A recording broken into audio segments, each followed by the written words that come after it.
नीप करौरी बाबा जो अपने अनन्य भक्तों के हर दुख को जानते हैं। महाराज जी जिन्हें ये पता है कि कौन सा उनका अनन्य भक्त किस परेशानी से इस समय जूझ रहा है, कौन सा भक्त इस समय मुझे याद कर रहा है, कौन सा भक्त मेरे लिए प्रयास कर रहा है। तो महाराज जी आपके हर एक दुख से बहुत ही अच्छी तरह से वाकिफ हैं। आखिर हम इतने परेशान क्यों चल रहे हैं? महाराज जी एक शिक्षा देते हैं। महाराज जी एक बात अपने अनन्य भक्त को बताना चाहते हैं कि जब तू जीवन में बहुत परेशान चल रहा होता है, तेरा एक पर्याय मुझसे जुड़ा होता है। तू स्वयं को अकेला समझने की गलती भूल कर भी मत करना। बहुत से लोग यहीं पर टूट जाते हैं। जो महाराज जी में आस्था रखते हैं, जो महाराज जी को अपना मानते हैं, वो यहाँ पर हार मान लेते हैं। ये समझने की भूल करने लग जाते हैं कि इस परेशानी में, इस दुख की घड़ी में मैं अकेला हूँ। यही बात महाराज जी समझते हैं और समझाते भी हैं कि भले ही तू अपने सुख में मुझे याद कर या ना कर, मैं जानता हूँ तेरे सभी चित परिचितों ने तेरा फायदा उठाया है, तुझे जीवन में बहुत परेशान किया है और इस दुख की स्थिति में आज तेरे सामने कोई नहीं खड़ा है। लेकिन तू ये भूल करता है कि महाराज जी भी तेरे साथ नहीं है।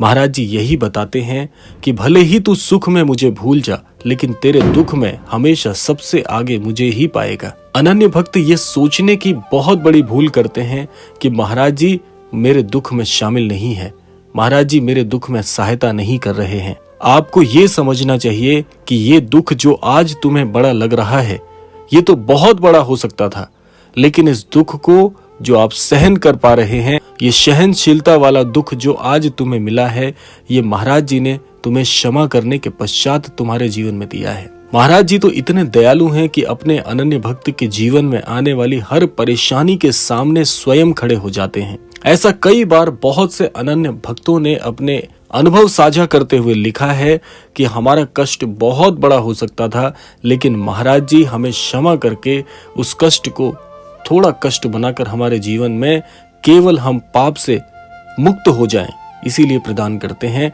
शिक्षा स्वरूप में प्रदान करते हैं। आज जो ये दुख जीवन में दिख रहा है, ये आपका दुख थोड़ी है। आप स्वयं सोचिए कि आपके जीवन के अच्छे पल, खुशियां, वैभव, धन संपत्ति, ये सब कुछ हम चाहते तो हैं, लेकिन जब सुख की स्थिति जीवन में परस्पर नहीं बनी रह सकती, तो दुख की परिस्थिति कैसे स्थायी हो सकती है? महाराज जी यही कहते हैं कि जीवन में मिलने वाले दुख को यदि तुम अपना समझते हो कि यही दुख मेरा पर्याय है, यही दुख मेरे जीवन का भोग है, तो आप सबसे बड़ी गलती करते हैं। महाराज जी एक अनन्य भक्त को समझाते हुए एक वृतांत में बताते हैं। एक भक्त महाराज जी के पास पहुंचता है बहुत विलाप करते हुए, और महाराज जी से बहुत सारी समस्याएं लेकर आता है और महाराज जी से नाराज भी है कि हे महाराज जी, मैं आपका अनन्य भक्त होते हुए भी इस दुख का भोगी क्यों हूं? तब महाराज जी मुस्कुराते हुए कहते हैं कि ये दुख जो तुझे आज अपने जीवन का दुख लग रहा है, ये तो कुछ भी नहीं था। इस दुख को परीक्षा स्वरूप में तेरे जीवन में दिया है, ताकि इस दुख की स्थिति से परीक्षा समझकर तू इससे आगे निकल सके और अपने जीवन में सफल हो सके। तब उस अनन्य भक्त की आंखों में अश्रु आ जाते हैं और वो कहता है कि महाराज जी, मैं तो आपसे बहुत नाराज था कि आपने मेरी सहायता नहीं करी, और मुझे आपके धाम में आकर आपके चरणों में गिरकर ये समझ में आया कि हे महाराज जी, आप तो मेरी परीक्षा लेके मुझे और उत्कृष्ट बना रहे हैं। जिस प्रकार से हीरे को घर्षण करने पर उसकी असली चमक पता चलती है, उसी प्रकार से जीवन में जब हमें ठोकरें मिलती हैं, असफलताएं मिलती हैं, तब जाकर कहीं हमें एक सच्चा जीवन प्राप्त होता है। जीवन में जब सब कुछ अच्छा चल रहा है, तो तुम्हें यहाँ पर परेशान होने की आवश्यकता है कि ऐसा सरल जीवन मुझे क्यों मिला है। क्या ईश्वर मुझे सिखाना नहीं चाहते? क्या ईश्वर मेरी परीक्षा नहीं लेना चाहते? क्या ईश्वर मुझे जीवन में आगे बढ़ने के लिए प्रेरित नहीं करना चाहते? जीवन में महाराज जी एक बात सिखाते हैं कि दुख की स्थिति हर अनन्य भक्त को प्राप्त नहीं होती। ईश्वर जिससे प्रेम करते हैं, ऐसे अनन्य भक्त की ही परीक्षा होती है, क्योंकि ऐसे अनन्य भक्त को ईश्वर सिखाना चाहते हैं, जीवन का सही मकसद बताना चाहते हैं। इसीलिए आपने देखा होगा कि जो लोग जीवन में बहुत परेशान चल रहे होते हैं, और यदि उनके कर्मों पर आप नजर डालें तो वो बिल्कुल साफ होते हैं, हृदय के बहुत स्वच्छ होते हैं। और ऐसे व्यक्तियों के जीवन में दुख के आने का आशय आप समझते हैं कि ईश्वर ऐसे अनन्य भक्त को हर स्थिति से निपटना सिखाते हैं। किस परिस्थिति में कैसा स्वभाव रखना चाहिए, किस दुख की घड़ी में किस प्रकार से व्यवहार करना चाहिए, ये ईश्वर हर अनन्य भक्त को नहीं सिखाते। वो तो कुछ चुनिंदा लोग होते हैं जिन्हें ईश्वर अपना पार्षद मानकर सिखाते हैं ताकि ये अन्यत्र समाज को शिक्षित कर सके। तो आप सोचिए, आप खुद समझिए, क्या आप ऐसी श्रेणी में आना चाहते हैं जो जहां पर जीवन सरल है और सरल भोग करके आप अपने धाम को चले जाएंगे, या ऐसे जीवन को चुनना चाहेंगे जहां पर ईश्वर भी आपसे कुछ अपेक्षा रखें? ईश्वर से तो हर व्यक्ति अपेक्षा रखता है।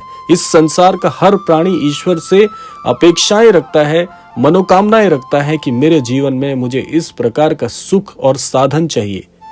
लेकिन बड़भागी हैं ऐसे लोग, बहुत ही भाग्यवान हैं जिनसे ईश्वर स्वयं अपेक्षा रखते हैं। तो आप सोचिए, जिस सरल जीवन को आप अपने जीवन में आकर्षित करना चाहते हैं, सही मायने में वह तो जीवन के समान भी नहीं है। ईश्वर ऐसे ही अनन्य भक्त से अपेक्षाएं रखते हैं। महाराज जी यही कहते हैं कि ईश्वर केवल ऐसे व्यक्तियों का चुनाव करते हैं, ऐसे लोगों को चुनते हैं जिनके जीवन में ईश्वर शिक्षित करके उन्हें समाज में एक ऐसा स्वरूप, प्रतिष्ठा, प्रतिभावान उन्हें बनाना चाहते हैं जहां पर उनकी जय जयकार तो होगी ही, साथ साथ में ऐसे लोग जिस समाज में रहेंगे उस समाज को भी उत्कृष्टता प्रदान करेंगे। ऐसी कामना है महाराज जी की। तो इसीलिए अगर आप जीवन में महाराज जी के होते हुए भी परेशान हैं, तो आप दुखी क्यों होते हैं? आपको तो यहाँ पर प्रसन्न होना है कि हे महाराज जी, आपने मेरा चुनाव किया, मुझे शिक्षित कर रहे हैं, मुझे अपनी गुरु दीक्षा दे रहे हैं ताकि मेरा जीवन बहुत ही उत्कृष्ट हो और अन्यत्र लोगों को भी मैं कुछ न कुछ लाभ पहुंचा पाऊं। तो ऐसे जीवन की कामना क्यों करते हैं? आप महाराज जी से यही कहें कि हे महाराज जी, मेरे जीवन को उत्कृष्ट बनाने की यदि आपने जिम्मेदारी ली है तो मुझे परेशान होने की आवश्यकता क्या है? इस जीवन को किस दिशा में डालना है, किस प्रभाव में डालना है, ये तो सब कुछ आपके हाथ में है। तो आप ही जानिए, इस काम को आपसे बेहतर कोई कर ही नहीं सकता। मेरा जीवन आपके चरणों में समर्पित है। जितना ज्यादा समर्पण आप महाराज जी के प्रति होंगे, उतने ही समर्पण से आपके जीवन में आप देखेंगे कि आपको कभी किसी प्रकार की समस्या महाराज जी आने ही नहीं देंगे। महाराज जी इतने दयालु हैं कि आपकी हर छोटी से छोटी, बड़ी से बड़ी कामनाओं को महाराज जी समझते हैं। ऐसा नहीं है कि आप जब तक प्रार्थनाएं नहीं करेंगे तब तक आपकी मनोकामना पूरी नहीं होगी। जिस प्रकार से माता पिता अपने शिशु की हर देख रेख का ध्यान रखते हैं, हर सुख को जानते हैं और दुख को जानते हैं, उसी प्रकार से महाराज जी भी आपको सिंचित कर रहे हैं। ये मत सोचिए कि आप अकेले हैं। इसीलिए व्यक्ति अपने जीवन में स्वयं को अकेला समझने की गलती करता है, जबकि ऐसा नहीं है। महाराज जी तो आपके चिरकाल तक की जानकारी रखते हैं। तो कैसे आपको क्षण क्षण परेशान करने में महाराज जी को लाभ होगा? क्या आप ऐसा सोचते हैं? इसीलिए इस जीवन में परेशान होने की बजाय ईश्वर का भजन करें, राम राम का जाप करें, श्री हनुमान चालीसा का पाठ करें, जिससे महाराज जी को प्रसन्नता होती है। अगर महाराज जी आप पर प्रसन्न हो गए तो समझ जाइएगा कि आपके साथ साथ आने वाले कई कुलों का कल्याण आप महाराज जी के कर कमलों से अपने जीवन में प्राप्त कर पाएंगे। तो ये था आज का अद्भुत क्रमांक। आशा करते हैं क्रमांक आप सभी के लिए फलदायी हो।